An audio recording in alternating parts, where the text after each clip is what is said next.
AP అసెంబ్లీలో ఉద్యోగులకు సంబంధించిన కొన్ని క్వశ్చన్లు అయితే అడగడం జరిగింది. అది పీఆర్సీ అండ్ డిఎన్ఎస్ అలవెన్స్ గురించి. సో ఇక్కడ 4 క్వశ్చన్లు అయితే అడగడం జరిగింది. First question A, by when the government will constitute the PRC and complete the pay revision. B question, the percentage of interim relief announced for the employees.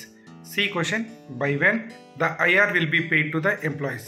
D question, the total DNS allowance arrears pending and by when they will be paid. So ఈ 4 క్వశ్చన్లకు గాను answer ఇవ్వడం జరిగింది. So ABC క్వశ్చన్లకి ఒకే answer అయితే ఇవ్వడం జరిగింది. The matter is under consideration of the government. So ABC క్వశ్చన్లకి ఆన్సర్గా గవర్నమెంట్ కన్సిడరేషన్లో ఉంది అని సింపుల్గా ఇవ్వడం జరిగింది.